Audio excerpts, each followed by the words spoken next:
ভৈরব কালীকে নমস্তুতে। জয় মা আদ্যা মহাকালী, জয় গুরুদেব। নমস্কার। আগের দিন আমরা কাল ভৈরব ও মহাকালের মধ্যে প্রাথমিক কিছু পার্থক্য আলোচনা করেছিলাম।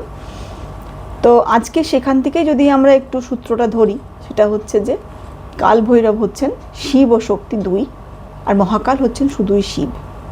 তো ঠিকমতো কাল ভৈরবের সাধনা করলে কালী আসবেই। আর যদি আমরা বলি কাল ভৈরব জ্ঞানের উগ্রতায় পরিপূর্ণ, তো কালী হচ্ছেন শক্তির উগ্রতায় পরিপূর্ণ। প্রচণ্ড তীব্র ও প্রখর রূপ তার। সকলের পক্ষে কালীকে, কালীর সেই উগ্র বা কালীকে দিগম্বর রূপে ধারণ করা বা উপলব্ধি করা সম্ভবও নয়। তো এবারে অনেকের মধ্যে একটা প্রশ্ন থেকে থাকে যে আমরা কি আদৌ উপযুক্ত, মানে মোক্ষের পথের জন্য কি আমরা উপযুক্ত?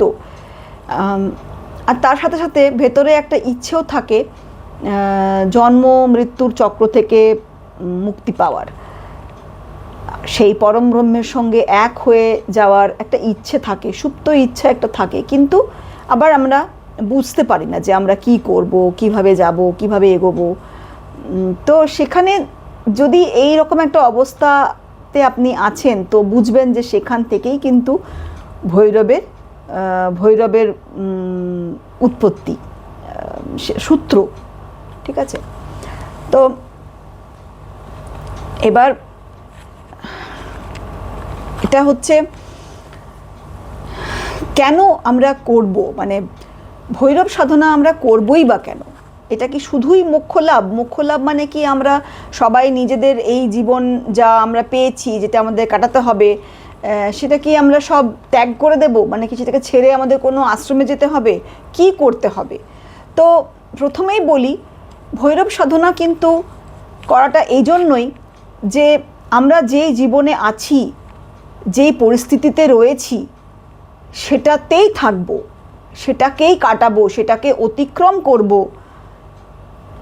শেষ দিন অবধি মাথা উঁচু করে বাঁচব, অথচ মোক্ষের পথে হাঁটব।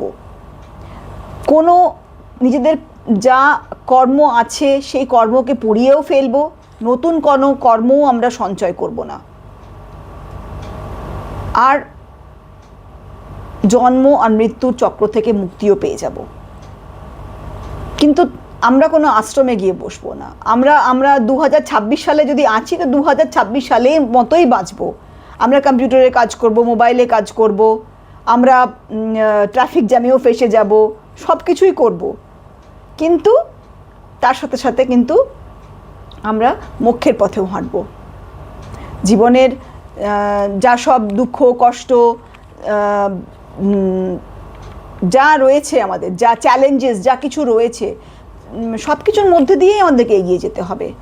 কিন্তু মাথা উঁচু করে আমরা শেষ দিন অবধি বাঁচব, আর নতুন কোনো কর্মও আমরা সঞ্চয় করব না, অথচ মুক্তির পথেই আমরা এগিয়ে যাব। এটাই হচ্ছে ভৈরব সাধনার মূল কারণ বলতে পারেন।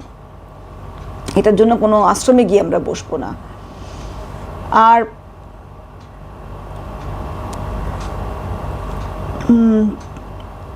এটা হচ্ছে আর যখন আমরা এই সাধনার মধ্যে ঢুকবো, তখন কিন্তু প্রাথমিকভাবে ভৈরবের সেই উগ্র রূপ, মানে কাল ভৈরব রূপ আর কি, কাল ভৈরবের রূপ, যেগুলো আর কি এআই জেনারেটেড হয়, যেগুলোর দিকে আমরা ভীষণভাবে আকৃষ্ট হয়ে পড়ি, ভীষণ আকর্ষণীয় সেই রূপ, আসলে তার আভাটাই এরকম।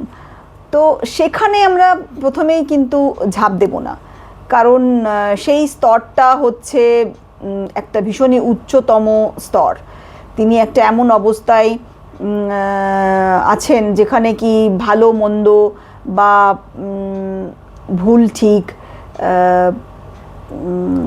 কোনো বিচার নেই। আর তিনি তার জন্য সব সমান, সব কিছু সমান। ঠিক আছে? তিনি আমরা বলতে পারি যে কাল ভৈরবকে আমরা যা অর্পণ করি, ভৈরবকে যা আমরা অর্পণ করি সাধারণত, সেগুলো কিন্তু অন্য কোনো দেবতাকে আমরা অর্পণ করি না। তার জন্য এক কাপ দুধ আর 1 কাপ এমন কিছু যা আমরা কিন্তু অশুচি বা অনুচিত বলে মনে করি নিজেদের পুজোর আসনে নিয়ে যাওয়া, সেটা দুটোই কিন্তু সেই সাধক অর্পণ করতে পারবে নির্দ্বিধায়, ঠিক আছে? তো সেই রকম স্তর অবধি না পৌঁছানোর অবধি আমরা তো আর জোর করে নিজেদেরকে টেনে নিয়ে যেতে পারি না ওখানে। তো জোর করার কোনো দরকার নেই, যেমন ঠিক নিজে থেকেই আসবে সেটা আপনারা নিজেরাই উপলব্ধি করতে পারবেন, এবং সেটার পরেই কিন্তু আপনারা সেই রূপের দিকে আপনারা এগিয়ে যেতে পারবেন। আর ভৈরবের জন্য কিন্তু কোনো কিছু মানে কোনো সূচি বলে কিছু হয় না, পচা বাসি আর টাটকা এসব বলে কোনো বিষয় থাকে না, তার জন্য সব সমান, ঠিক আছে? তিনি সেই চূড়ান্ত উপলব্ধির স্তরে বাসস্থান করেন। আর এখন তো আমাদের এমন অবস্থা যে কেউ একটা কিছু আমাদের নামে সমালোচনা করলো, কিছু বলল, তো আমরা মানে দুঃখ পেয়ে যাই, আমরা কষ্ট পাই, আমরা সঙ্গে সঙ্গে একটা উত্তর দেবার চেষ্টা করি, সহ্য শক্তি আমাদের কম। তো আস্তে আস্তে এই সহ্য শক্তিটাই আসলে বেড়ে উঠবে, প্রচণ্ডভাবে তীব্র হয়ে উঠবে, আসলে এমনই হয়ে যাবে যে আমরা পাথরের মতো হয়ে যাব। কেউ কিছু বলল, কেউ কিছু সমালোচনা করছে, কিছু যায় আসবে না। তো এটা হবে। আর তখনও তো মানে নিজেদের প্রস্তুতি অনুযায়ী আমাদেরকে এগোতে হবে, মানে এটাই হচ্ছে মোট কথা। তো এই হচ্ছে কথা। তো যেখানে শৃঙ্খলার ভাঙন ঘটে, পদ্ধতির ভাঙন ঘটে, সেখান থেকেই কিন্তু ভৈরবের উৎপত্তি।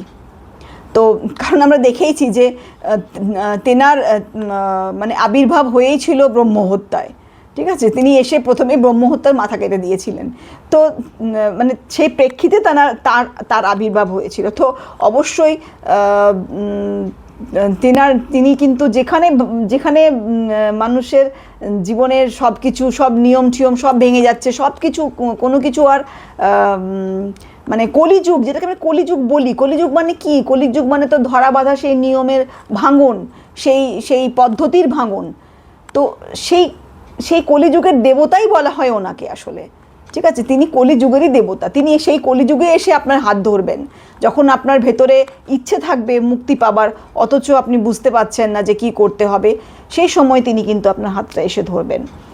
আর আপনি দেখবেন যে আপনি যা কিছু ভাবতেন এতদিন ধরে যে করা উচিত নয়, ভালো নয়, মন্দ নয়, এসব যে আপনি ভেবে অনেক কিছু নিজেকে আটকে রাখতেন, সেগুলোই কিন্তু আপনাকে করতে হচ্ছে। তো এটা আপনি বুঝতে পারবেন, সেগুলোই আপনাকে দিয়ে করাবেন উনি। আসলে আপনাকে বোঝাবেন যে কোনো কিছুই ভুল নয়, কোনো কিছুই খারাপ নয়, এটার মধ্যে সবার পরিস্থিতি আলাদা আসলে। হ্যাঁ, তার মধ্যে তো মাতৃত্ব ভাব রয়েছে, তিনি আপনাকে সবটা বোঝাবেন, মানে পৃথিবীর সব অঙ্গ, সব পরিস্থিতি আপনার কাছে তিনি রাখবেন, আর আপনাকে বোঝাবেন যে সব কিছুই কিন্তু মানুষ নিজের পরিস্থিতির মধ্যেই করে। তো যাই হোক, এইসব উপলব্ধি যখন আপনার হয়ে যাবে, আপনার নিজেই হয়ে যাবে, আপনি নিজেই উপলব্ধি করতে পারবেন। তো সেইটা হচ্ছে তখন ভৈরব মানে আপনার হাত ধরে ফেলেছেন। আর হ্যাঁ, শেষ দিন অবধি মাথা উঁচু করে বাঁচবেন, জীবন সুন্দরভাবে কাটাবেন, জীবনে কোনো রকম মানে জীবনে সব শখ আহ্লাদ সব মেটাবেন, সব কিছুই করবেন, অথচ কিন্তু মোক্ষের পথের দিকে আপনারা এগিয়ে যাবেন। কোনো কর্ম আর সঞ্চয়ও করবেন না। তো ধীরে ধীরে আপনারা বুঝবেন যে আপনাদের চারপাশে সূক্ষ্মভাবে যে পর্দা রয়েছে, যে কর্মের জাল রয়েছে, সেটাকে আপনারা উপলব্ধি করতে পারবেন। আর কিভাবে সেটা বোনা রয়েছে সূক্ষ্মভাবে, ঠিক আছে, সেটাতে আমরা জড়িয়ে রয়েছি, কিভাবে আমরা যুক্ত রয়েছি, সব আপনারা বুঝতে পারবেন তখন আপনারা জীবনের কঠিন পরিস্থিতির মধ্যে পড়েও আপনারা কিন্তু এটা ভাববেন না একবারও যে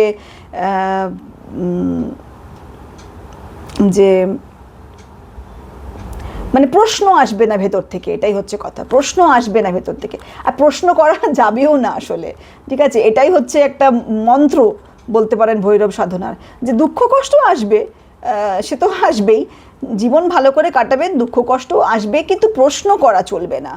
কেন আমি, কেন আমার সাথে এটা হচ্ছে, কেন আমাকে এগুলো ভোগ করতে হচ্ছে, এই প্রশ্ন কিন্তু করা যাবে না, ঠিক আছে? তাহলে একদিকে আপনি কিন্তু সাধনাকে ধরে রাখছেন এক হাতে, আবার একদিকে কিন্তু আপনি সেই প্রশ্নের থলিটা নিয়েও বসে আছেন, তাহলে কি হবে? তাহলে তো ব্যাপারটা হচ্ছে না, ঠিক আছে?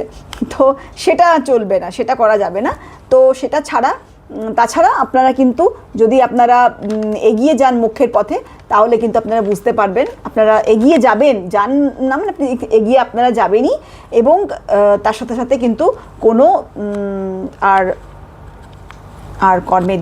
কর্মের মধ্যে কোনো কর্মফলও আপনারা আর সঞ্চয় করবেন না। তো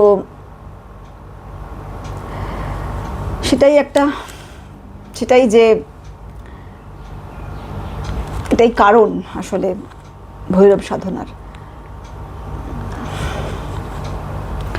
জয় মা ভৈরব কালীকে নমস্তুতে। জয় মা, জয় গুরুদেব, জয় গুরুদেব।